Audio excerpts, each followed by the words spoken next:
Hallelujah. ദൈവത്തിൻ്റെ പരിശുദ്ധമായി നാം വാഴ്ത്തപ്പെടട്ടെ.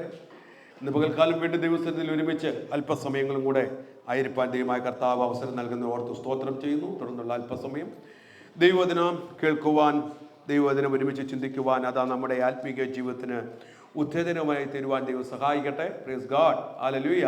സ്വർഗത്തിലെ എല്ലാ അനുഗ്രഹങ്ങൾക്കായി കർത്താവിനെ സ്തുതിക്കുന്നു. കൂട്ടിക്കൊണ്ടുവന്ന് നിങ്ങളെല്ലാവരെയും ദൈവം ബലപ്പെടുത്തട്ടെ. നിങ്ങളെല്ലാവരും സന്തോഷവാന്മാരായിരിക്കുന്നല്ലോ അല്ലേ? ആമേൻ. സന്തോഷവരാണല്ലോ. ആമേൻ. സന്തോഷമുള്ള കരങ്ങൾ മാത്രം ഒന്ന് ഉയരട്ടെ. സന്തോഷമുള്ള കരങ്ങൾ മാത്രം. ഹല്ലേലൂയ, ഹല്ലേലൂയ. Praise God. ആമേൻ. അല്ല, ദൈവമായ കർത്താവ് നമ്മെ ആരോഗ്യത്തോടെ ആയുസ്സോടെ ഇന്ന് വരെ നിർത്തിയിരിക്കുന്നത് തന്നെ ദൈവത്തിൻ്റെ വലിയ സ്നേഹമാണ്, കരുതലാണ്. അത് നമ്മുടെ ജീവിതത്തിൽ അനുഭവിച്ചറിയാൻ ദൈവം സഹായിക്കട്ടെ. വളരെ പ്രാർത്ഥനയോടെ നമുക്ക് ദിവസത്തിലായിരിക്കാം. സ്തോത്രം.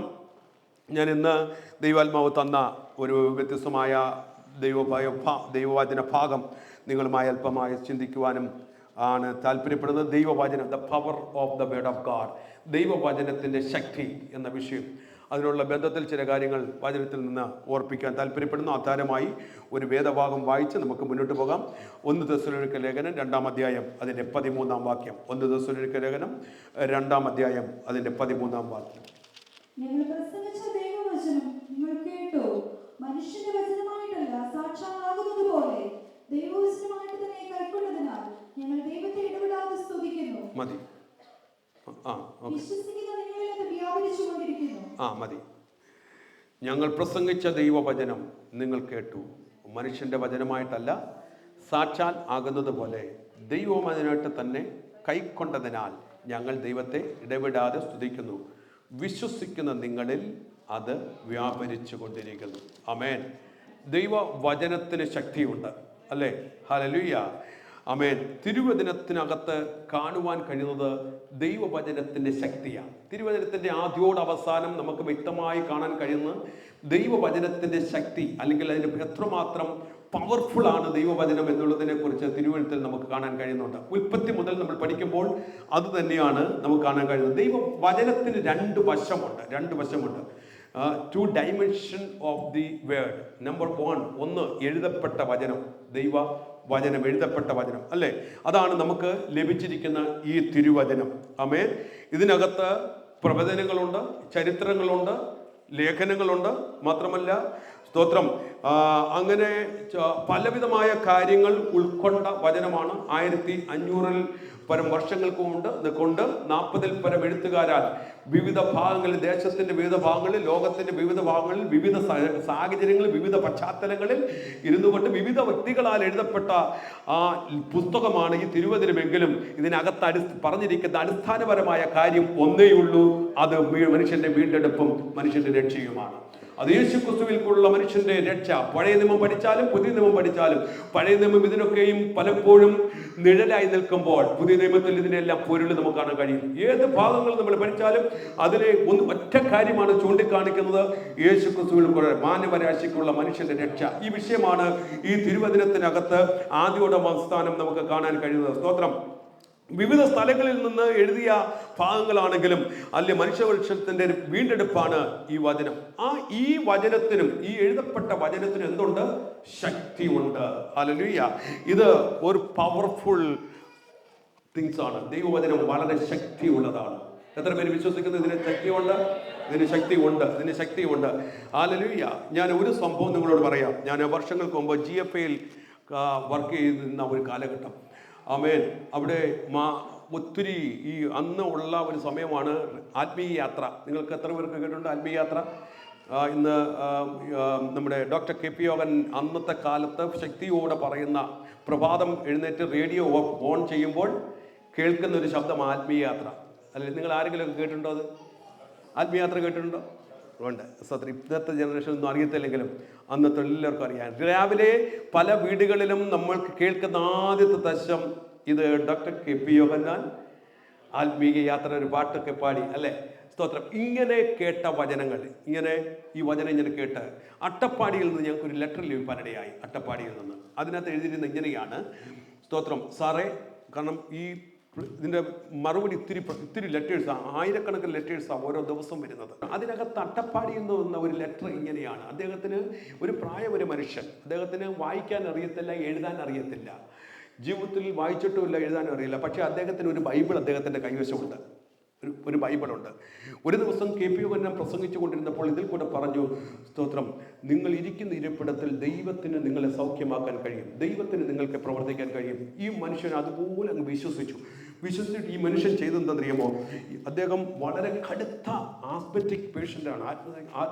നിരന്തരമായി അന്നത്തെ കാലത്ത് നമുക്കറിയാം, വീഴുന്ന വൈദ്യശാസ്ത്രമൊന്നും പുരോഗമിച്ചിട്ടില്ല, നല്ല സൗഖ്യമൊന്നുമില്ല, എന്നും പ്രശ്നമാണ്. അദ്ദേഹം ചെയ്തൊരു കാര്യമുണ്ട്. ഈ വ്യക്തി പ്രാർത്ഥിച്ചപ്പോൾ ഈ വചനം എടുത്ത് അദ്ദേഹത്തിൻ്റെ നെഞ്ചത്തോട് ചേർത്തങ്ങ് വെച്ചു.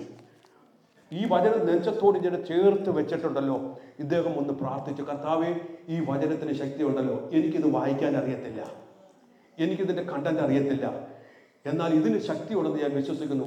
ചേർത്ത് വെച്ച് ആ ആത്മാർത്ഥമായി പ്രാർത്ഥിച്ചു. അത്ഭുതം എന്ന് പറയട്ടെ, അദ്ദേഹത്തിൻ്റെ ആ അസുഖം അതോടുകൂടി മാറ്റപ്പെടുവാനിടയായി. ആമേൻ. അതിൻ്റെ മറുപടി അദ്ദേഹം എഴുതിയത്. ഞാൻ പറഞ്ഞതിന് സാരം, അല്ല സ്തോത്രം, ഏത് മണ്ഡലത്തിലിരുന്നാലും അല്ല ഈ വചനം അത്രമാത്രം പവർഫുൾ ആണ്.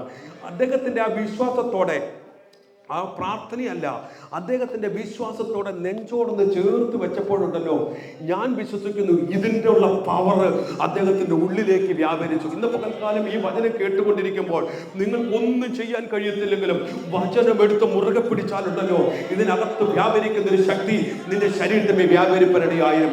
ഇതിൻ്റെ അകത്ത പവർ ഉണ്ടല്ലോ, അത് നിങ്ങളുടെ ശരീരത്തിൻ്റെ അസ്ഥി മജ്ജകളിലേക്ക് ഇറങ്ങിച്ചെല്ലും. ഇതിൻ്റെ അകത്ത ശക്തി ഉണ്ടല്ലോ, ഇത് നിങ്ങളുടെ ജീവിതത്തിന്റെ വിഷയത്തിലേക്ക് ഇറങ്ങിച്ചെല്ലും. ഇതിൻ്റെ അകത്ത് പവർഫുൾ ആണ്. ഈ വചനം ശക്തിയുള്ളതാണ് എന്ന് പകൽക്കാലം എത്ര പേര് വിശ്വസിക്കുന്നു? അതുകൊണ്ടാ ഈ വചനം എടുക്കാൻ മടിക്കണ്ട, ഈ വചനം കൊണ്ടു നടക്കാൻ മടിക്കണ്ട, ഈ വചനം ക്യാരി ചെയ്യാൻ നിങ്ങൾ മടിക്കണ്ട.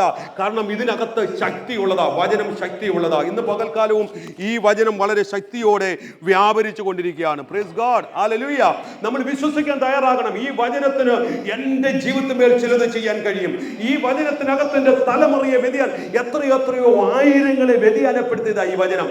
എത്രയോ മധ്യപന്മാരെ, എത്രയോ കൊലയാളികളെ, എത്രയോ നരഭേജികളെ, അല്ലെങ്കിൽ ദൈവത്തിന് അന്യപ്പെട്ടവരെ ചേർത്ത് കൊണ്ടുവന്ന വചനമായി വചനം. എഴുതപ്പെട്ട ദൈവത്തിന്റെ വചനം, ഇതിനകത്ത് ശക്തിയുണ്ട്. നമ്പർ 2, രണ്ടാമത്തെ കാര്യമാണ് പറയപ്പെടുന്ന വചനം, ഐക്യപ്പെടുന്ന വചനം, പറയപ്പെടുന്ന വചനം. ഹല്ലേലൂയ. ഇതിൽ എഴുതിയിരിക്കുന്ന വചനങ്ങൾക്കുപരി, ഈ തിരുവചനത്തിൽ കാണപ്പെടുന്ന എഴുതപ്പെട്ട വചനത്തിനുപരി, ഉൽപ്പത്തി മുതൽ നമ്മൾ ശ്രമിച്ചാൽ അതിനകത്ത് പറയപ്പെട്ട വചനത്തിന്റെ ശക്തിയെ കുറിച്ച് കാണാൻ കഴിയുന്നുണ്ട്.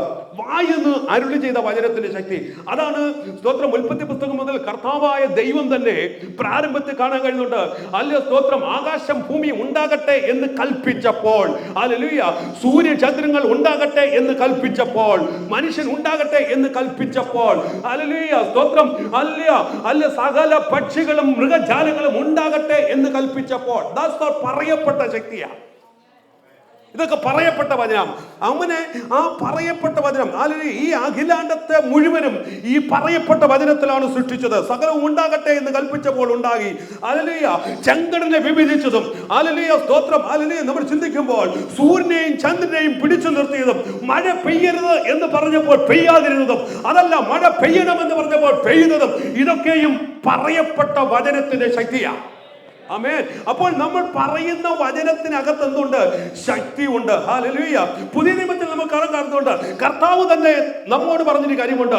ഈ അത്തിയോട്, ഈ മലയോട് ചാടി കടലിൽ പോകാൻ പറഞ്ഞാൽ എപ്പോഴാ പറഞ്ഞാൽ അത് സംഭവിക്കും.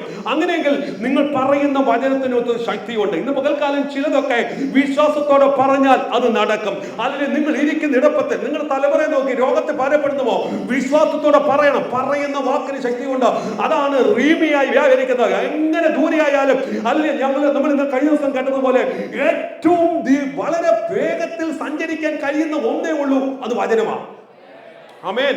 പ്രകാശത്തെക്കാളും വളരെ വേഗത്തിൽ സഞ്ചരിക്കുന്ന ദൈവത്തിന്റെ വചനമാണ്. നമ്മൾ ഇവിടെ ഇരുന്നുകൊണ്ട് പറഞ്ഞാൽ മതി, അല്ല സ്തോത്രം, അമേരിക്കയിൽ അത്ഭുതം നടക്കും, ഇന്ത്യയിൽ അത്ഭുതം നടക്കും, ഏത് ലോകത്തിന്റെ കോണിലും അത്ഭുതം നടക്കാൻ അല്ല ഇവിടെ ഇരുന്ന് പറയുന്ന ആ വചനത്തിന്റെ ശക്തിക്ക് കഴിയും. ആമേൻ. It is powerful. ഇത് വളരെ ശക്തിയുള്ളതാണ്. ആമേൻ. ഹല്ലേലൂയ. പക്ഷപാത രോഗിയെ സൗഖ്യമാക്കിയത് ഹല്ലേലൂയ ഈ പറയപ്പെട്ട ശക്തിയാണ്. ആമേൻ. അല്ല സ്തോത്രം. ആമേൻ. രക്തസ്രാവക്കാരിയായ സ്ത്രീയെ, യായിറോസിന്റെ മകളെ സൗഖ്യമാക്കുന്ന പറയപ്പെട്ട വചനമാണ്. ഈ പറയപ്പെട്ട വചനത്തിന് ശക്തിയുണ്ട്. അങ്ങനെ സ്തോത്രം, ഹല്ലേലൂയ. ഈ വചനം ആഴങ്ങളിലേക്ക് ഇറങ്ങിച്ചെല്ലാൻ, ഹല്ലേലൂയ, എബ്രായ ലേഖന കർത്താവ് പറഞ്ഞിരിക്കുന്നത് അസ്ഥിമജ്ജകളെ കണ്ണിക്കും മണ്ണും ഇറങ്ങിച്ചെല്ലാൻ കഴിവുള്ളതാണ് ഈ ശക്തി, ഈ വചനം. അങ്ങനെയെങ്കിൽ ഇന്ന് പകൽക്കാലം നിന്റെ ഏത് വിഷയത്തിനകത്തേക്കും ഇറങ്ങിച്ചെല്ലാൻ തക്കവണ്ണം പവർഫുൾ ആണ് ഈ ദൈവത്തിന്റെ വചനം, ഈ പറയപ്പെടുന്ന വചനം. ഇന്ന് പകൽക്കാലം ഞാൻ വ്യക്തമായി മനസ്സിലാക്കാം, ശത്രു കെട്ടിയിരിക്കുന്ന ഏത് തടങ്കൽ പാറകളെയും തകർക്കാൻ തക്കവണ്ണം പവർഫുൾ ആണ് ദൈവത്തിന്റെ വചനം. വചനത്തെ കുറിച്ച് പറഞ്ഞിരിക്കുന്നത് ഇത് തകർക്കുന്ന ചുറ്റികയാണ്. അങ്ങനെയെങ്കിൽ പിശാച് നിന്റെ ചുറ്റും കോട്ട കെട്ടിയെന്ന് പറഞ്ഞാലും, അല്ല പിശാച് നിന്റെ ചുറ്റും ഏത് പ്രതികൂലത്തിന്റെ കെട്ടുകൾ കെട്ടിയെന്ന് പറഞ്ഞാലും അതിനെ തകർക്കാൻ കഴിയുന്നതാണ് ദൈവത്തിന്റെ വചനം, പറയപ്പെടുന്ന വചനം. ഹല്ലേലൂയ. വിശ്വാസത്തോടെ നീ പറഞ്ഞാലുണ്ടല്ലോ പിശാചിന് നിന്റെ മുന്നിൽ നിൽക്കാൻ കഴിയത്തില്ല. വിശ്വാസത്തോടെ പറഞ്ഞാലുണ്ടല്ലോ സകലതും അഴിയാനിടയായി തീരും. ആമേൻ, ഹല്ലേലൂയ, സ്തോത്രം. യേശു ചിലത് കൽപ്പിച്ചതല്ലേ, ചിലത് പറഞ്ഞതല്ലേ അത്ഭുതം നടന്നത്? ലാസറിന്റെ കല്ലറയുടെ മുന്നിൽ ചെന്ന് നിന്നിട്ട് യേശു എന്തോ പറഞ്ഞേ? സ്തോത്രം, ഒന്നും പറഞ്ഞില്ല. യേശു പറഞ്ഞ ഒറ്റ കാര്യമേ ഉള്ളൂ, ലാസറേ പുറത്തു വരിക. ആ യേശുവിന്റെ വായിൽ നിന്ന് പുറപ്പെട്ട വചനം, ആ വചനത്തിന്റെ ശക്തി നോക്കിക്കേ. അവിടെ യേശു പോയി തൊട്ടില്ല, തലോടിയില്ല, തലയെ കൈവച്ചില്ല, ഒന്നും ചെയ്തില്ല. യേശു കല്ലറയുടെ മുന്നിൽ നിന്നുകൊണ്ട് ഒറ്റ കാര്യം പറഞ്ഞോളൂ, ലാസറേ പുറത്തു വരിക. ആമേൻ. ആ പറഞ്ഞ വചനത്തിൽ ഞാൻ വിശ്വസിക്കുന്നു. യേശു ഇത് പറഞ്ഞപ്പോൾ ആ വചനത്തിന്റെ ശക്തി ലാസറിന്റെ മുന്നിൽ വെച്ചിരുന്ന കല്ലറയെ ഭേദിച്ച് അതിനകത്തോട്ട് കയറിയിട്ട് നിർജീവമായ ശരീരത്തിന്റെ ഉച്ച മുതൽ, അല്ല ഞാടി ഞരമ്പ് മുതൽ രക്തം കൊണ്ട് അപ്പോഴൊക്കെ ഹൃദയം ഒന്ന് തുടിക്കാൻ തുടങ്ങി. അല്ലെങ്കിൽ അതുവരെ നിശ്ചലമായി പോയ ബ്രെയിൻ അല്ലെ വർക്കൗട്ട് ചെയ്യാൻ തുടങ്ങി. അല്ലെ രക്തം കട്ടിയായി പോയിരുന്നു, 3 ദിവസം കഴിഞ്ഞല്ലോ. പക്ഷെ കട്ടിയായ രക്തമൊക്കെ മെൽറ്റ് ആവാൻ തുടങ്ങി. എപ്പോഴാ? വചനത്തിന്റെ ശക്തിയാൽ. ഇന്ന് പകൽക്കാലം ഞാൻ വിശ്വസിക്കുന്നു, ഈ ശക്തിയാൽ അല്ലെ അസാധ്യമായ ഒന്നുമില്ല. നിന്റെ ജീവിതത്തിന്റെ ഏതെങ്കിലും മണ്ഡലങ്ങളിൽ അസാധ്യമെന്ന് ചിന്തിക്കുന്നെങ്കിൽ, നടക്കത്തില്ല എന്ന് പറയുന്നുണ്ടെങ്കിൽ, ഈ വചനത്തിന്റെ ശക്തിയാൽ അല്ലെ ചിലതിനെ മെൽറ്റ് ചെയ്യാൻ കഴിയുന്ന, ചിലരെ ജീവിപ്പിക്കാൻ കഴിയുന്ന, ചിലരെ രൂപാന്തരപ്പെടുത്താൻ കഴിയുന്ന വചനമാ ദൈവത്തിന്റെ വചനം. ഇതിനകത്ത് ശക്തിയുണ്ട്. ഇത് പവർഫുൾ, ഇത് പവർഫുൾ ആണ്. ഇത് ശക്തിയുള്ള വചനമാണ്, ഇത് ശക്തിയുള്ള വചനമാണ്. ഹല്ലേലൂയ. കല്ലറയ്ക്കകത്തേക്ക്, ശരീരത്തിന് അകത്തേക്ക് തുളച്ച് കയറി ചെന്ന ദൈവവചനം ഇന്ന് പകൽക്കാലവും ഇതിനകത്ത് വ്യാപരിക്കുകയാണ്. യേശുവിന്റെ നാമത്തിൽ വിശ്വസിക്കുക. ലാസറിന്റെ ക്ലോട്ടായി പോയ ബ്ലഡിനെ മെൽറ്റ് ചെയ്തെങ്കിൽ, നിന്ദമായ ഹൃദയത്തെ ചലിപ്പിച്ചെങ്കിൽ, ഹല്ലേലൂയ, അല്ല നിർജീവമായി പോയ ബ്രെയിൻ സെല്ലുകളെ ദൈവത്തിന്റെ വചനം ചലിപ്പിച്ചെങ്കിൽ, ഇന്ന് പകൽക്കാലം നിന്റെ ജീവിതത്തിൽ എവിടെയെങ്കിലും നിർജീവത്വം സംഭവിച്ചെങ്കിൽ, അത് നിന്റെ കാലുകളിൽ ആയിക്കോട്ടെ, നിന്റെ നടുവിനായിക്കോട്ടെ, നിന്റെ ശരീരത്തിലായിക്കോട്ടെ, എവിടെയെങ്കിലും ബലഹീനതകൾ വന്നിട്ടുണ്ടെങ്കിൽ ഇന്ന് പകൽക്കാലം ഈ വചനത്തിനകത്തെ ശക്തിയാൽ ചിലതിനൊക്കെ ജീവിപ്പിക്കും. നിർജീവമായ സെല്ലുകൾ, നിർജീവമായി പോയ അല്ല രക്തധമനികള് ജീവൻ പ്രാപിക്കാൻ തുടങ്ങും. വിശ്വസിക്കുക. Is powerful. ഇത് ശക്തിയുള്ള വചനമാണ്. ഹല്ലേലൂയ. ഇത് ശക്തിയുള്ള വചനമാണ്. ഇത് പവർഫുൾ ആണിത്. വിശ്വസിക്കുന്നവർ ആ ശക്തി അത് വ്യാപരിക്കട്ടെ. ആ വചനത്തിന്റെ ശക്തി ഇന്ന് പകൽക്കാലം നിന്റെ കുടുംബത്തിനകത്തേക്ക്, ആ വചനത്തിന്റെ ശക്തി നിന്റെ ശരീരത്തിനകത്തേക്ക്, ആ വചനത്തിന്റെ ശക്തി നിന്റെ തലമുറയുടെ മേളിലേക്ക് ഒന്ന് ഇറങ്ങി വരട്ടെ. യേശുവിന്റെ നാമത്തിൽ, യേശുവിന്റെ നാമത്തിൽ, യേശുവിന്റെ നാമത്തിൽ, യേശുവിന്റെ നാമത്തിൽ കർത്താവിന്റെ വചനത്തിന്റെ ശക്തി ഇന്ന് പകൽക്കാലം വ്യാപരിക്കാൻ തുടങ്ങട്ടെ. ഹല്ലേലൂയ, ഹല്ലേലൂയ. ദൈവകൃപയുടെ വ്യാപാരം. ആമേൻ. യേശുവിന്റെ നാമത്തിൽ. ആമേൻ. ഹല്ലേലൂയ. ഇത് പകൽക്കാലം വചന ശക്തിയുള്ളതാ.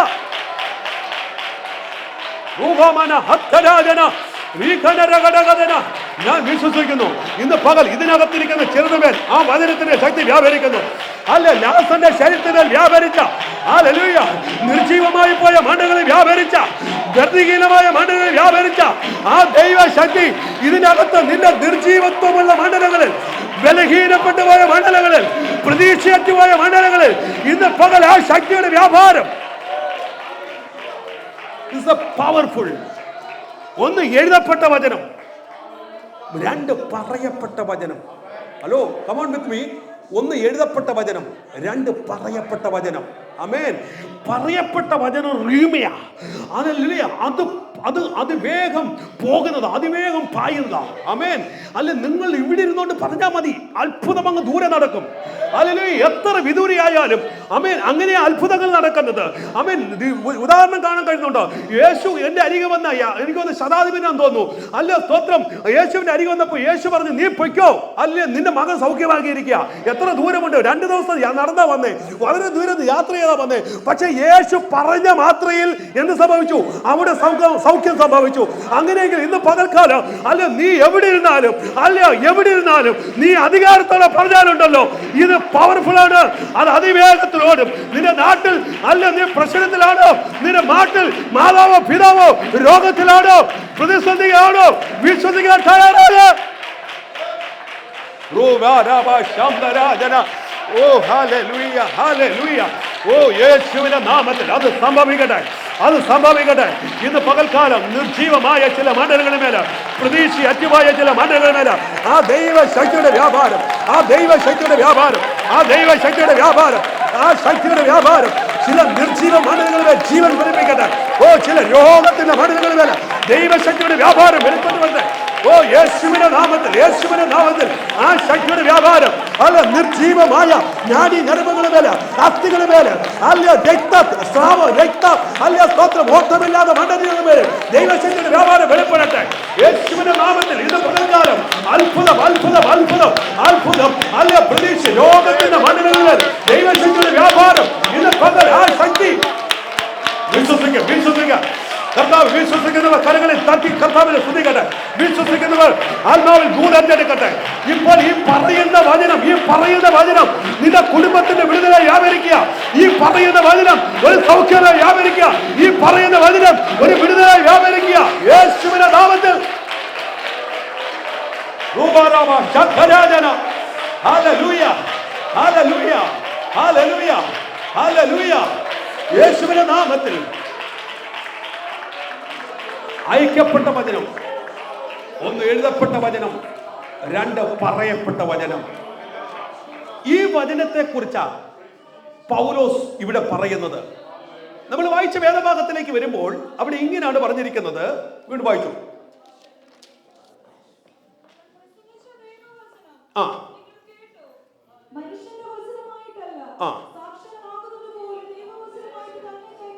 മതി. ഈ വാക്യത്തിൽ വിശ്വസിക്കുന്നവരിൽ വ്യാപരിക്കുന്ന ദൈവവചനത്തിന്റെ ശക്തിയെ കുറിച്ചാണ് ഇവിടെ പറഞ്ഞിരിക്കുന്നത്. ഓക്കെ, ഈ വചനം അവരിൽ വ്യാപരിച്ചു എന്നാ പറയുന്നത്. എന്താ ഈ വ്യാപരിക്കുക എന്ന് പറഞ്ഞാൽ? ഞാൻ അതിലേക്ക് വരാം. അതിന് മുന്നേ എന്തുകൊണ്ടാണ് ഈ ജനത്തെ നോക്കി കർത്താവ് പറയുന്നത്, അല്ലെങ്കിൽ പൗലോസ് പറയുന്നത് ഈ വചനം നിങ്ങളിൽ വ്യാപരിച്ചുവെന്ന്? അപ്പോൾ ഈ വചനത്തോടുള്ള അവരുടെ പ്രതികരണം എന്തായിരുന്നു എന്ന് മുകളിലുള്ള ഭാഗങ്ങളിൽ കാണാൻ കഴിയും. എന്തായിരുന്നു, എന്തുകൊണ്ടാണ് ഈ വചനം അവരിൽ വ്യാപരിച്ചത്? അതിന്റെ പ്രാരംഭത്തിൽ 2 മുതലുള്ള താഴോട്ട് വായിക്കുമ്പോൾ ആ സഭയെ കുറിച്ച് പൗലോസ് എടുത്തു പറയുന്ന ചില കാര്യങ്ങളുണ്ട്. വചനം വ്യാപരിക്കണമെങ്കിൽ ചുമ്മാതെ വ്യാപരിക്കത്തില്ല. അവരെ കുറിച്ച് പറയുന്നൊരു സാക്ഷ്യമുണ്ട്. സ്തോത്രം. എന്താണ് അവരെ കുറിച്ച് പറയുന്ന സാക്ഷ്യം? 1-ാമത്തെ കാര്യം, അതിന്റെ 2-ാം വാക്യം ഇങ്ങനെ പറഞ്ഞിരിക്കുന്നത്, വായിച്ചേ.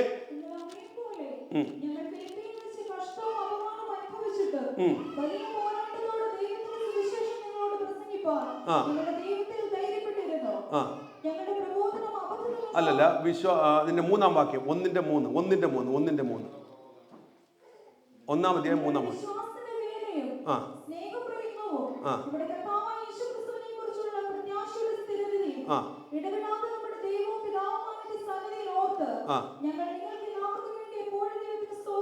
മതി. ഇവിടെ സഭയെ കുറിച്ച് കർത്താവ് പറയുക, പൗലോസ് പറയുക, ആ സഭയെ കുറിച്ച്, ആ സഭ നല്ലൊരു മാതൃകാ സഭയായിരുന്നു. എന്താണ് മാതൃകാ സഭ എന്ന് പറയാൻ കാരണം? 1-ാമത് പറഞ്ഞിരിക്കുന്നത് പൗലോസ് കേട്ട ഒരു കാര്യം, നിങ്ങളുടെ വിശ്വാസത്തിന്റെ വേല, the work of their faith. അവരുടെ വിശ്വാസം വെറും വിശ്വാസമല്ല, അതൊരു ജീവനുള്ള വിശ്വാസമായിരുന്നു. പ്രവൃത്തിയില്ലാത്തൊരു വിശ്വാസമല്ല.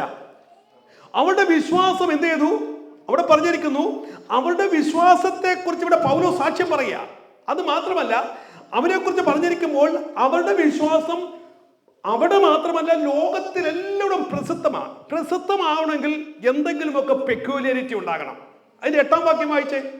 നിങ്ങളുടെ അടുക്കൽ നിന്ന് കർത്താവിന്റെ വചനം ഒഴുകിച്ചെന്നത് ആ. മക്കെദോന്യയിലും അഖായയിലും മാത്രമല്ല, എല്ലായിടവും നിങ്ങൾക്ക് ദൈവത്തിലുള്ള വിശ്വാസം പ്രസിദ്ധമായിരിക്കുന്നു. കണ്ടോ? അപ്പോ ഒരു ഭാഗത്ത് മാത്രം ഒഴുകി നിൽക്കുന്ന ഒരു വിശ്വാസമല്ല ഇവിടെ പറഞ്ഞിരിക്കുന്നത്. അവരുടെ വിശ്വാസം ലോകത്തിന്റെ എല്ലാ ഭാഗത്തും എന്ത് ചെയ്തിരിക്കുന്നു? പ്രസിദ്ധമായിരിക്കുന്നു. അപ്പൊ പ്രസിദ്ധമാകണമെങ്കിൽ സംതിങ് എന്ന ഒരു പെക്യുലാരിറ്റി അതിനകത്തുണ്ട്. ഈ തെസ്സലോനിക്ക സഭയെ കുറിച്ച് പൗലോസ് പറയുമ്പോൾ പറയാ, നിങ്ങളുടെ വിശ്വാസത്തിന്റെ വേല ലോകം മുഴുവൻ അറിയുന്നു. നമ്മുടെ ജീവിതത്തിൽ എന്തെങ്കിലുമൊക്കെ പ്രത്യേകിച്ച് സംഭവിക്കുമ്പോഴാണ് മറ്റുള്ളവർ അറിയാൻ തുടങ്ങുന്നത്. അപ്പോ ഇവർക്ക് അത്രമാത്രം വലിയൊരു വിശ്വാസമുള്ള ഒരു സഭയായിരുന്നു തെസ്സലോനിക്ക സഭ. അപ്പൊ അതുകൊണ്ട് പൗലോസ് ആ വിശ്വാസത്തിന്റെ വ്യാപാരത്തെ കുറിച്ച് നമ്മൾ ചിന്തിക്കുന്നത്. വചനത്തിന്റെ വ്യാപാരമാണ്. വചനം വ്യാപരിക്കണമെങ്കിൽ എന്തുണ്ടാകണം? ആദ്യമേ വിശ്വാസം ഉണ്ടാകണം. ഇവിടെ സഭയെ കുറിച്ച് പറയുന്നു, അവർക്ക് വിശ്വാസം വലുതായിരുന്നു. ആമേൻ. അവരുടെ വിശ്വാസം അല്ലേ, സ്തോത്രം, വളരെ വലുതാണ്. അപ്പൊ അവനെ കുറിച്ചുള്ള വലിയൊരു സാക്ഷ്യമാണ് നമുക്കിവിടെ കാണാൻ കഴിയുന്നത്. സ്തോത്രം. 2 തെസ്സലോനിക്ക ലേഖനം 1-ാം അധ്യായത്തിന്റെ 3-ാം വാക്യം വായിച്ചേ. കണ്ടോ? സഹോദരന്മാരെ, നിങ്ങളുടെ വിശ്വാസം ഏറ്റവും വർദ്ധിച്ചും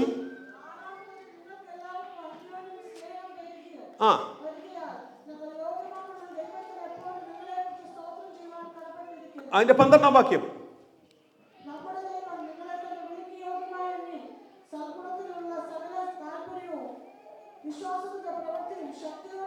വിശ്വാസത്തിന്റെ പ്രവൃത്തി. അപ്പൊ ഇവിടെയൊക്കെ എടുത്തു പറയുന്നത് ഈ സഭയുടെ വിശ്വാസത്തെ കുറിച്ച് പൗലോസ് സാക്ഷ്യം പറയുക.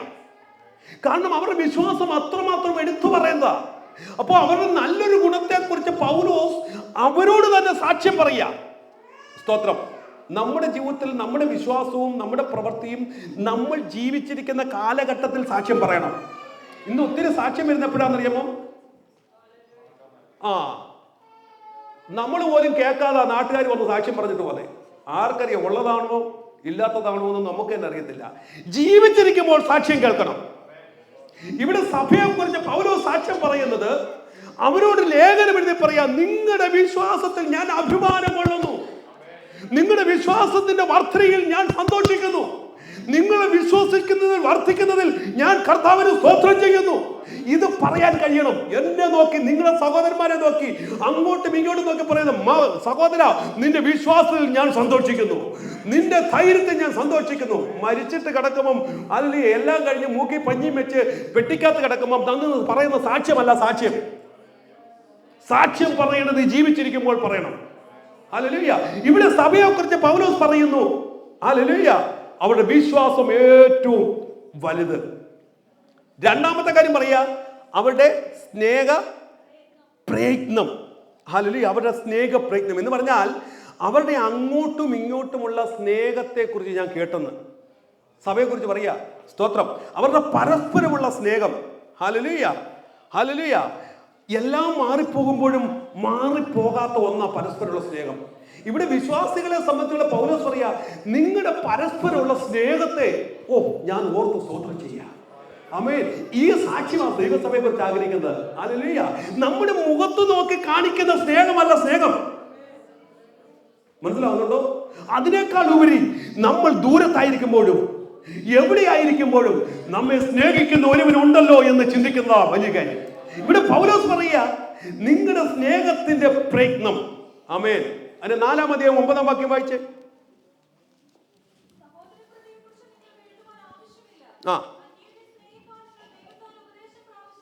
മതി. അന്യോന്യം സ്നേഹിക്കുക, അന്യോന്യം സ്നേഹിക്കുക.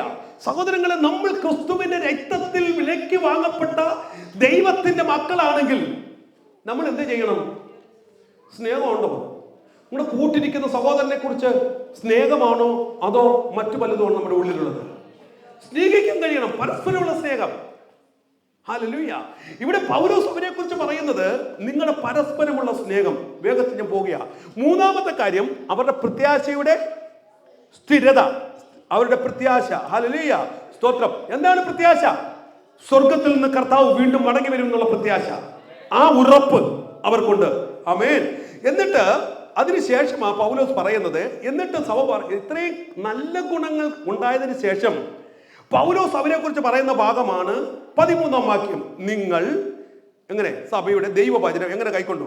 ഞങ്ങൾ പ്രസംഗിച്ച ദൈവവചനം നിങ്ങൾ കേട്ടു. മതി. ഒന്നാമത്തെ കാര്യം അവരെ കുറിച്ച് പറയാൻ, ഞങ്ങൾ പ്രസംഗിച്ച വചനം നിങ്ങൾ, വചനം കേൾക്കുന്നതിന് നല്ല മാതൃക സഭയായിരുന്നു തെസ്സലോനിക്ക സഭ. അവരെ പറഞ്ഞു വിളിക്കുന്നു, വചനം കേൾവിക്ക് ഒരു മടുപ്പും അവർക്കുണ്ടായില്ല. ഇന്ന് പലപ്പോഴും നമുക്ക് എന്താ കുഴപ്പം? വചനം കേൾക്കാൻ നമുക്ക് മടുപ്പാണ്, നമുക്ക് താല്പര്യമില്ല. വചനം കേൾക്കാൻ ആഗ്രഹം, ഹല്ലേലൂയ, വീണ്ടും വീണ്ടും കേൾക്കണമെന്നുള്ള മടുപ്പില്ലാതെ വചനം കേൾക്കണമെന്ന് എത്രയൊക്കെ ആഗ്രഹമുണ്ട്. സ്തോത്രം പറയുന്നവരൊക്കെ എപ്പോഴും കാണണേ. സ്തോത്രം, ഹല്ലേലൂയ. വചനത്തിനോടുള്ള മടുപ്പില്ലായ്മ. ഇവിടെ ഇവരെ കുറിച്ച് പറയുക, ഞങ്ങൾ പ്രസംഗിച്ച വചനം നിങ്ങൾ കേട്ടു. ആമേൻ. ഈ വചനം കേൾക്കാൻ നമ്മൾ ചിലരൊക്കെ ചിന്തിക്കുന്നത്, എൻ്റെ ഭാഷ ഞങ്ങൾ ഇത് എത്ര കേട്ടതാ. ഞങ്ങൾ ചിലരൊക്കെ ഇരിപ്പ് കണ്ടാൽ എനിക്ക് അങ്ങനെ അങ്ങ് തോന്നിപ്പോകും ചിലപ്പം. സ്തോത്രം. എന്തിനാ ഭാഷ ഇങ്ങനെ എന്ന് പ്രസംഗിക്കുന്നത്? അങ്ങനെ ചോദിച്ചവരും ഉണ്ട്. ഈ പ്രസംഗം ഇത്രയും പ്രസംഗിക്കേണ്ട കാര്യമുണ്ടോ? ഇതിൻ്റെയൊക്കെ ആവശ്യമുണ്ടോ എന്നൊക്കെ ചോദിക്കുന്നവരുണ്ട്. ഇവിടെ ഉണ്ട്, എല്ലായിടും ഉണ്ട്. മനസ്സിലായോ? ഇത്രയും പാസ് എനിക്ക് പ്രസംഗിക്കാൻ കൊതി ഉണ്ടായിട്ടല്ല, വചനം കേൾക്കണം, നിങ്ങൾ കേൾക്കണം എന്നുള്ള ആഗ്രഹം കൊണ്ടാണ്. ആമേൻ. വചനം പ്രസംഗിക്കാൻ കൊതിയൊന്നുമില്ല, പക്ഷെ വചനം പ്രസംഗിക്കാൻ ഞാൻ കടമപ്പെട്ടിരിക്കുന്നു. അതെന്നിൽ നിക്ഷിപ്തമായിരിക്കുന്നു. അതുകൊണ്ട് ഞാൻ പ്രസംഗിക്കും. ഇനി നിങ്ങൾ പറഞ്ഞാലും പ്രസംഗിക്കും. ആമേൻ. ഈ ജീവിതം ഇതിന് ശ്വാസമുള്ളിടത്തോളം പ്രസംഗിക്കും. ആമേൻ. അപ്പോൾ ഇവിടെ സഭയ്ക്ക് അവർ കേൾക്കാൻ ഒരു ഒരുക്കമാ, കേൾക്കാൻ താല്പര്യമാ. സ്തോത്രം. ചിലർ പറയുന്നത് എന്താ പറയുക, പക്ഷെ കേൾക്കാതിരിക്കുന്നതാണ് നല്ലത്. കാരണം കേട്ടാ പിന്നെ അല്ലേ, പിന്നെ അതിൻ്റെയും കൂടെ കണക്ക് പറയേണ്ടി വരുമല്ലോ ഒന്ന്. ഹലോ, കേട്ടാൽ അപ്പൊ കേൾക്കാതിരുന്നാൽ പിന്നെ കണക്ക് പറയേണ്ട വിഷയം വരത്തില്ലല്ലോ. കേൾക്കുമ്പോഴില്ലേ അതിൻ്റെ കൂടെ കണക്ക് പറയേണ്ടി വരുന്നേ. സ്തോത്രം. അപ്പോ അതുകൊണ്ട് കേൾക്കാതിരിക്കുന്നവരുണ്ട്, അതുകൊണ്ട് യോഗത്തിന് വരാതിരിക്കുന്നവരുണ്ട്, വചനം കേൾക്കണ്ട എന്ന് ചിന്തിക്കുന്നതുണ്ട്. സ്തോത്രം. ഈ അപ്പോസ്തല പ്രവൃത്തിയിൽ 3 കൂട്ടരെ കൊണ്ട് 17-ാം അധ്യായത്തിൽ 3 കൂട്ടരെ കുറിച്ച് ഞാൻ അതിലേക്ക് പോകുന്നില്ല, സമയമില്ലാത്തതുകൊണ്ട്. അവസാനം 3 കൂട്ടരെ, ചിലർ പറയുന്നത് വചനം കേൾക്കുന്നതിനെ കുറിച്ചുള്ള 3 കൂട്ടരെ കാണാം. ചിലർ പറയുന്നത് ഞങ്ങൾ പിന്നെ വിശ്വസിക്കാം, ഞങ്ങൾ അവിടെ ഏറ്റവും അവസാന ഭാഗത്തിലാണ്, ഞാൻ അതിലേക്ക് പോകുന്നില്ല. ഓക്കെ. അപ്പോ ഇവരെ സംബന്ധിച്ചിടത്തോളം ഇവർ വചനം കേൾക്കാൻ വളരെ ആഗ്രഹം. വചനം കേട്ടതിന്റെ റിസൾട്ട് എന്തായിരുന്നു അറിയാമോ? എന്തുകൊണ്ടാണ് വചനം കേൾക്കേണ്ടത്? എന്തുകൊണ്ടാണ് വചനം കേൾക്കേണ്ടത്? എവരുടെ റിസൾട്ട് ഞാൻ പറയാം. വചനം കേട്ടതിന്റെ എവരുടെ റിസൾട്ട് ഞാൻ പറയാം. അതിന്റെ 10-ാം വാക്യം വായിച്ചാൽ മതി.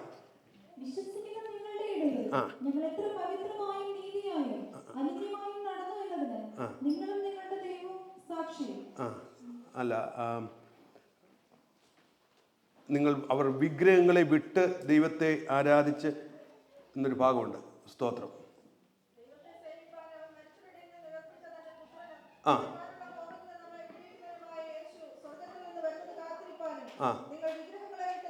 അത് തന്നെ, അതിന് 10-ലല്ലേ? അത് തന്നെ, 1:10. നിങ്ങൾ വിഗ്രഹങ്ങളെ വിട്ട് ദൈവത്തിങ്കിലേക്ക് എങ്ങനെ തിരിഞ്ഞു വന്നു എന്നും. ആമേൻ. കണ്ടോ? അപ്പോ വചനം കേട്ടതിന്റെ റിസൾട്ടാ എന്താ? വിഗ്രഹങ്ങളെ വിട്ടു. ആമേൻ. ഈ സഭയുടെ അവർ വിഗ്രഹങ്ങളെ വിട്ടു എന്ന് പറഞ്ഞാൽ അറിയാം, എന്തൊക്കെയാണോ ആരാധനയ്ക്ക് ദൈവത്തോട് അടുക്കുന്നതിന് തടസ്സമായിട്ടുള്ളത് അതിനെയൊക്കെ അവരെന്ത് ചെയ്തു? വിട്ടു. ഈ വചനം കേട്ട അങ്ങനെയൊക്കെയാണ് സംഭവിക്കുന്നത്. ഹല്ലേലൂയ. ചിലതിനെയൊക്കെ നമുക്ക് വിടാൻ പറ്റും. വിടാൻ പറ്റാതെ ഇന്നും പിടിച്ചു നിൽക്കുന്ന എന്താ? വചനം അങ്ങോട്ട് കയറിയിട്ടില്ലെന്ന അതിന്റെ അർത്ഥം. വേണ്ടുന്ന രീതി വചനം വന്നിട്ടില്ലെന്ന. വചനം കേട്ടാലുള്ള ഗുണം എന്താ? ഒന്നാമത്തെ കാര്യം നമുക്കറിയാം, വചന കേൾവിയിലാണ് പാപബോധം ഉണ്ടാകുന്നത്. അപ്പോസ്തല പ്രവൃത്തി 2-ാം അധ്യായം 37 നമുക്ക് വായിക്കണ്ട, അവിടെ നമുക്കറിയാൻ കഴിയുന്നുണ്ട്. അവർ വചനം കേട്ടപ്പോൾ ഹൃദയത്തിൽ കുത്തുകൊണ്ടു പാപമോചനമുണ്ടായി. സ്തോത്രം. രണ്ടാമത്, വചന കേൾവിയിലാണ് വിശ്വാസം വർദ്ധിക്കുന്നത്. റോമർക്ക് ലേഖനം 10-ാം അധ്യായം 7-ാം വാക്യത്തിൽ കാണുന്നുണ്ട്, വചനം വിശ്വാസം കേൾവിയാൽ വരുന്നു. അപ്പോൾ ദൈവവചനം കേട്ടാൽ എന്തുണ്ടാകും? വിശ്വാസം വർദ്ധിക്കും. മൂന്നാമത്തെ കാര്യം, സ്തോത്രം, വചന കേൾവിയിലാണ് വിശുദ്ധീകരണം സംഭവിക്കുന്നത്. വിശുദ്ധീകരണം. ഒരുവനെ നമ്മൾ ഓരോ ദിവസവും സ്വർഗത്തിൽ പോകാൻ വേണ്ടി ഇരിക്കുന്നവരാ. നമ്മൾ ഒരു കാര്യം മനസ്സിലാക്കണം, സ്വർഗത്തിൽ പോകാൻ ഇരിക്കുന്നവർ ഓരോ ദിവസവും വിശുദ്ധീകരിക്കൊണ്ടിരിക്കണം. ഓരോ ദിനവും നാം ശുദ്ധീകരിക്കപ്പെടണം. ഇത് ശുദ്ധീകരിക്കപ്പെടുന്നത് എങ്ങനെയാ? ഈ വചന കേൾവിയിലാണ്. വചനം കേൾക്കുമ്പോൾ പാപത്തെക്കുറിച്ച് ബോധം വരും. പാപത്തെക്കുറിച്ച് ബോധം വരുമ്പോൾ അത് ഏറ്റുപറയും, ശുദ്ധീകരണം നടന്നു. തെറ്റിനെ കുറിച്ച് ബോധ്യം വന്നു, ഏറ്റു പറഞ്ഞു, ശുദ്ധീകരണം നടന്നു. സോ ആ ശുദ്ധീകരണ പ്രക്രിയയാണ് as long as we leave in this world, ഈ ലോകത്തിൽ ജീവിക്കുന്നിടത്തോളം കാലം. അതുകൊണ്ട് ആ വചനം എല്ലായ്പ്പോഴും നമ്മൾ ചിന്തിക്കും, ഈ ആഴ്ച പ്രസംഗം കേട്ടു, അടുത്ത ആഴ്ച എന്തിനാ കേൾക്കുന്നത്, ഇതിന്റെ ഇടയിൽ വ്യാഴാഴ്ച പ്രസംഗം, ഓക്കെ, ചുരുക്കം എന്തിനാ ഇങ്ങനെ വരുന്നത് എന്നൊക്കെ നമ്മൾ ചിന്തിക്കും. പക്ഷെ വ്യക്തമായി മനസ്സിലാക്കണം, ഇത് പ്രോസസ്സാണ്, ഒരു പ്രോസസ്സാണ്, നിത്യതയ്ക്ക് വേണ്ടി ഒരുക്കപ്പെടുന്നതിന്റെ പ്രോസസ്സാണ്, ശുദ്ധീകരണ പ്രോസസ്സാണ്. ഇത് സംഭവിക്കുന്നത് വചന കേൾവിയിൽ കൂടിയാണ്. അപ്പോൾ ഒരുവനെ ശുദ്ധീകരിക്കപ്പെടുന്നത് എന്റെ വചനം നിങ്ങളെ ശുദ്ധീകരിക്കും. യോഹന്നാൻ 17-ാം അധ്യായം 17-ാം വാക്യത്തിൽ പറയുന്നുണ്ട്. ഒന്ന് വായിച്ചു. 17:17. സത്യത്തിൽ അവരെ എന്ത് ചെയ്യണമേ? എന്റെ വചനത്താൽ അവരെ വിശുദ്ധീകരിക്കണമേ. എന്റെ വചനത്താൽ. അപ്പം വചന കേൾവി എന്ന് പറയുന്നത് വിശുദ്ധീകരിക്കുന്നതാ. തീർന്നില്ല, വചന കേൾവി നമ്മെ സൗഖ്യമാക്കുന്നതാ. അപ്പോൾ ഈ വചന കേൾവിയിൽ ഈ വചനം സംസാരിച്ചുകൊണ്ടിരിക്കുമ്പോൾ, കേട്ടുകൊണ്ടിരിക്കുമ്പോൾ, ഒന്ന് പാപബോധം ഉണ്ടാകുന്നു. സ്തോത്രം, ഹല്ലേലൂയ. രണ്ടാമതായി അത് നമ്മുടെ വിശ്വാസം വർദ്ധിപ്പിക്കുന്നു. 3 അത് ശുദ്ധീകരിക്കുന്നു. 4 സൗഖ്യം സംഭവിക്കുന്നു. ഹല്ലേലൂയ. ശ്രദ്ധിച്ചേ. ഇപ്പൊ ഞാനിവിടെ പ്രസംഗിക്കുന്ന പ്രവചനം നിങ്ങൾ ചെവി തുറന്ന് കേൾക്കുകയാണെങ്കിൽ ഈ ക്രിയകളൊക്കെ ഇതിനകത്തങ്ങ് നടക്കുക. ഹല്ലേലൂയ. നിങ്ങൾ പോലും അറിയത്തില്ല. ചില സ്റ്റെപ്പിൽ നിങ്ങളുടെ വിശ്വാസം ഒന്ന് വർദ്ധിക്കും, ചില സ്റ്റെപ്പിൽ നിങ്ങളുടെ പാപം നിങ്ങൾക്കൊന്ന് ബോധം വരും. അപ്പൊ നിങ്ങളൊന്ന് ഏറ്റു പറയും, ശുദ്ധീകരണം നടക്കുന്നു. ചില സമയത്ത് സ്വന്തം ഇതേ വചനം പറഞ്ഞുകൊണ്ടിരിക്കുമ്പോൾ അല്ലെങ്കിൽ ഒരു സൗഖ്യം അവിടെ നടക്കും, ഒരു വിടുതൽ അങ്ങ് നടക്കും, ഒരു ദൈവപ്രവൃത്തി നടക്കും. ഇതെല്ലാം സംഭവിക്കുന്നത് വചന കേൾവിക്കകത്താ. ശ്രദ്ധയോടെ കേൾക്കുന്നവരുമേൽ അല്ല സ്തോത്രം ഇതൊക്കെ സംഭവിക്കും. മാത്രമല്ല, it helps to overcome Satan. പിശാചിനെ അതിജീവിക്കാൻ, ഓവർകം ചെയ്യാൻ കഴിയുന്നത് വചന കേൾവിയാണ്. സ്പിരിച്വൽ ഗ്രോത്ത്, ആത്മീക വളർത്തന, ഇതെല്ലാം വചന കേൾവി കൂടെയാ. സ്തോത്രം, ഹല്ലേലൂയ. അപ്പോൾ ഇവിടെ ഈ വിശ്വാസികൾ എന്ത് ചെയ്തു? വചനം കേട്ടു. കേൾക്കുക മാത്രമല്ല, അടുത്ത പോയിന്റ് പറഞ്ഞിരിക്കുന്നത് ശ്രദ്ധിക്കുമേ, അവർ വചനം എന്ത് ചെയ്തു? എങ്ങനെയെന്ന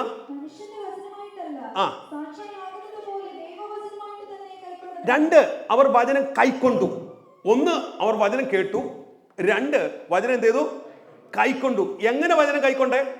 മനുഷ്യന്റെ വചനമായിട്ടല്ല, ദൈവവചനമായിട്ട് തന്നെ കൈക്കൊണ്ടു. ഹല്ലേലൂയ. ഇവിടെ നിന്ന് പ്രസംഗിക്കുന്ന വചനം ഒരു മാനുഷിക വചനമല്ല. അതുകൊണ്ട് പൗലോസ് പറയുന്നത്, ഞങ്ങൾ മാനുഷികമായിട്ടല്ല നിങ്ങളോട് പറയുന്നത്, ഞങ്ങൾ മാനുഷികമായിട്ടല്ല നിങ്ങളോട് സംസാരിക്കുന്നത്, പിന്നെ സാക്ഷാൽ ദൈവവചനമാകുന്നത് പോലെയാ. ഇന്ന് പകൽക്കാലം ഇവിടെ നിന്ന് ഞങ്ങൾ പറയുമ്പോൾ, സംസാരിക്കുമ്പോൾ നിങ്ങൾ ഇത് കേൾക്കേണ്ടത് ഒരു മനുഷ്യന്റെ വചനമായിട്ടല്ല, ദൈവത്തിന്റെ വചനമായി ഏറ്റെടുത്താൽ അതിൽ കൂടി വിടുതലുകൾ നടപ്പാൻ ഇടയായി തീരും. ദൈവവചനമായി അത് ഏറ്റെടുക്കണം. ഹല്ലേലൂയ, സ്തോത്രം. ആമേൻ. ഇവിടെ പറഞ്ഞിരിക്കുന്നത് ഇങ്ങനെയാണ്, അവർ മാനുഷിക വചനമായിട്ടല്ല ദൈവവചനമായി അതിൽ കൈക്കൊണ്ടു. കേൾക്കുന്ന വചനം ദൈവവചനമായി കൈക്കൊണ്ടതിന്റെ ഉത്തമ ഉദാഹരണമാണ് തെസ്സലോനിക്കയിലെ സഭ. ഹല്ലേലൂയ. ദൈവവചനത്തെ അവർ മാനുഷിക നിലയിൽ അതിനെ എടുത്തില്ല. മാനുഷിക നിലയിൽ വചനത്തെ എടുക്കുമ്പോഴാണ് അതിനെ കോട്ടിക്കളയുന്നേ. മാനുഷിക നിലയിൽ വചനത്തെ എടുക്കുമ്പോഴാണ് അത് കുത്തി എന്നൊക്കെ പറയുന്നേ. അതൊക്കെ പറയാറില്ലേ, കുത്തി വെട്ടി എന്നൊക്കെ പറയാറില്ലേ. അതെന്തുകൊണ്ട് അങ്ങനെ തോന്നുന്നറിയാമോ? നമ്മൾ ആ വചനത്തെ എങ്ങനെ എടുക്കുന്നു? മാനുഷികമായ നിലയിൽ എടുക്കുമ്പോഴാ. എന്നാൽ കേൾക്കുന്ന വചനത്തെ ദൈവവചനമായി ഏറ്റെടുത്താൽ ആ കുത്ത് എന്തായി മാറും? ശുദ്ധീകരണമായി മാറും. മനസ്സിലാവുന്നുണ്ടോ? മാനുഷികമായിട്ട് എടുത്താൽ അത് കുത്തായും വെട്ടായിട്ടും തോന്നുമ്പോൾ, ആ വചനത്തെ ദൈവവചനമായിട്ട് എടുത്താൽ ആ വചനം നിന്നെ പാപബോധത്തിലേക്ക് നയിക്കും, അത് നിന്നെ ശുദ്ധീകരിക്കും. ആമേൻ. ആ വചനത്തിന്റെ ക്രിയ നിങ്ങൾ മനസ്സിലാക്കണം. വെറുതെ കേൾക്കുകയല്ല. അതുകൊണ്ട് ഒരു സ്തോത്രം എവിടെയെങ്കിലും ജീവിതത്തിൽ സ്പർശിക്കപ്പെടുന്നെങ്കിൽ, നിങ്ങൾക്ക് പാപബോധം ഉണ്ടാകുന്നെങ്കിൽ ചിന്തിച്ചോ, നിങ്ങളെ ശുദ്ധീകരണ പ്രക്രിയ അവിടെ നടക്കുന്നത്. അപ്പോൾ വചനത്തിന്റെ ശക്തിയാണ് നമ്മൾ ഇവിടെ പറഞ്ഞു വരുന്നത്. പലപ്പോഴും നമ്മൾ ഇതിനെക്കുറിച്ച് ചിന്തിക്കത്തില്ല. നമ്മൾ കേട്ടു, അയ്യോ പാസ്റ്റർ ഇന്ന് ഇങ്ങനെ പറഞ്ഞിട്ട് പോയി എന്ന് പറഞ്ഞ് അതിനെ മാനുഷിക നിലയിൽ എടുത്തിട്ട് നമ്മൾ വീട്ടിൽ പോകും. ഇവിടെ ജനം മാനുഷികമായിട്ട് എടുത്തല്ല, അവർ ദൈവവചനമായിട്ട് എടുത്തു കഴിഞ്ഞാൽ അങ്ങനെ കേൾക്കുന്ന ഒരു വചനം എന്തായി വ്യാപരിക്കും? ശുദ്ധീകരിക്കപ്പെടുന്ന വചനമായി വ്യാപരിക്കും. അത് വിടുതലിന്റെ വചനമായി വ്യാപരിക്കും. എപ്പോഴാ? ദൈവവചനമായി ഏറ്റെടുക്കുമ്പോൾ. മാനുഷികമായ വചനം ചിന്തിച്ചാൽ നമുക്ക് പകയുണ്ടാകും. മാനുഷിക വചനമായി എടുത്താൽ അത് നമുക്ക് വിദ്വേഷമുണ്ടാകും. പ്രസംഗിക്കുന്ന ദൈവദാസനോട് വിദ്വേഷമുണ്ടാകും. പക്ഷേ അത് ദൈവവചനമായി നമ്മൾ എടുത്താൽ അത് നമ്മെ ശുദ്ധീകരിക്കുന്ന വചനമായി മാറ്റപ്പെടും. സ്തോത്രം. ഇവിടെ ഈ സഭ എങ്ങനെയാ വചനത്തെ കണ്ടത്? മാനുഷിക വചനമായിട്ടല്ല, ദൈവവചനമായിട്ട് തന്നെ ഏറ്റെടുക്കുന്നു. മൂന്നാമത്തെ കാര്യം പറഞ്ഞിരിക്കുന്നു, അതവർ പരിശുദ്ധാത്മാവിൽ സന്തോഷത്തോടെ. 6-ാം വാക്യം.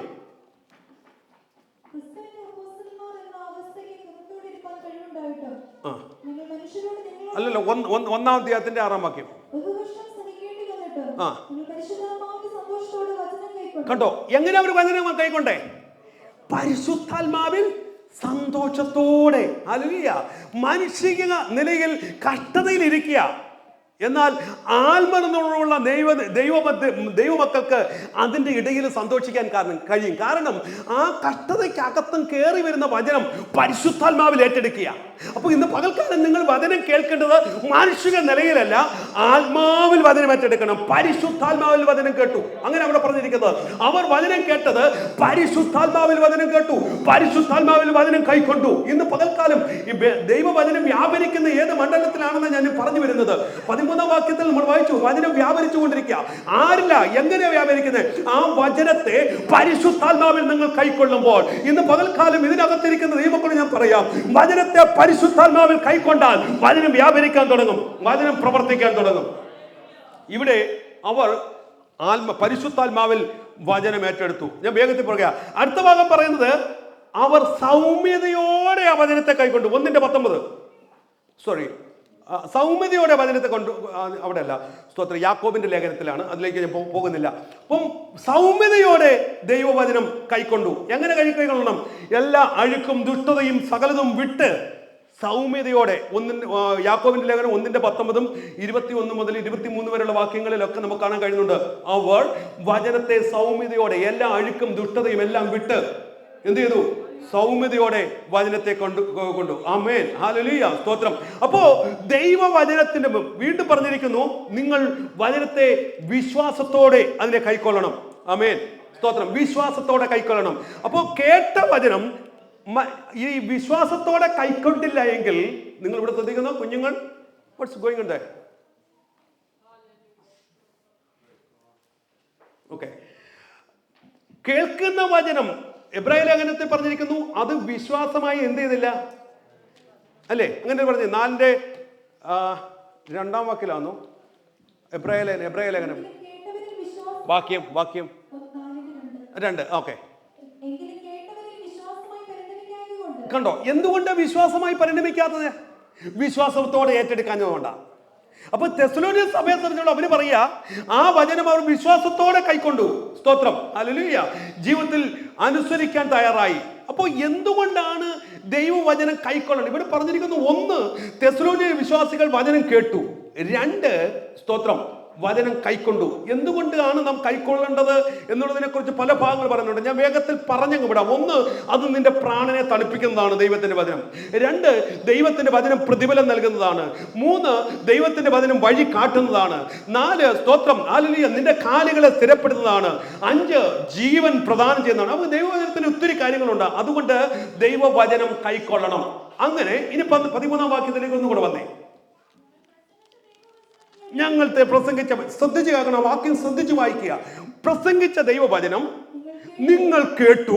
1, നിങ്ങൾ കേട്ടു. 2, നിങ്ങൾ അതിനെ ദൈവവചനമായിട്ട് എന്ത് ചെയ്തു? കൈക്കൊണ്ടു. അങ്ങനെയല്ലേ ഇരിക്കുന്നേ? അപ്പം 1, വചനം കേട്ടു. 2, ദൈവവചനം കൈക്കൊണ്ടു. അങ്ങനെ ദൈവവചനം കേട്ട് ദൈവവചനം കൈക്കൊണ്ട നിങ്ങളിൽ എന്ത് ചെയ്യുമെന്ന് പറഞ്ഞിരിക്കുന്നത്? കണ്ടോ, വിശ്വസിക്കുന്ന, അങ്ങനെ വിശ്വസിക്കുന്ന നിങ്ങളിൽ. അപ്പൊ എവിടെയാ ദൈവവചനം വ്യാപരിക്കുന്നത്? എവിടെയാ വ്യാപരിക്കുന്നത്? എല്ലായിടവും വ്യാപരിക്കുമെന്ന് പറഞ്ഞിട്ടില്ല. വചനം കേട്ട് ആ വചനത്തെ കൈക്കൊണ്ട് നിങ്ങൾ വിശ്വസിക്കുമെങ്കിൽ ആ വചനം എന്ത് ചെയ്തു തുടങ്ങും? വ്യാപരിക്കാൻ തുടങ്ങും. ഹല്ലേലൂയ. ഇവിടെ പറഞ്ഞിരിക്കുന്നത് എങ്ങനെയാണ്? ദൈവവചനം വിശ്വസിക്കുന്നവരിൽ വ്യാപരിക്കും. ഇന്ന് പകൽക്കാലം ഓർത്തോണം. ഹല്ലേലൂയ. ഈ പറയപ്പെടുന്ന ഈ ദൈവത്തിന്റെ വചനം, എഴുതപ്പെട്ട വചനം, പറയപ്പെടുന്ന വചനം കേൾക്കാൻ തയ്യാറായാൽ, കൈക്കൊള്ളാൻ തയ്യാറായാൽ, വിശ്വസിക്കാൻ തയ്യാറായാൽ ഇത് വ്യാപരിക്കാൻ തുടങ്ങും. ഇത് നിന്ന് വ്യാപരിക്കും. വർഷങ്ങൾ കഴിഞ്ഞാലും. ഇന്ന് പകൽക്കാലം ഞാൻ പറയട്ടെ, നിന്ന് വ്യാപരിക്കും എന്ന് പറഞ്ഞാൽ, ഇന്ന് നിങ്ങളോടൊരു ദൂത് പറഞ്ഞു, ദൈവത്തിന്റെ ആത്മാവിനൊരു ദൂത് പറഞ്ഞു, പറയപ്പെട്ട വചനമാ. എന്നാൽ അത് നിങ്ങൾ വിശ്വസിച്ചു.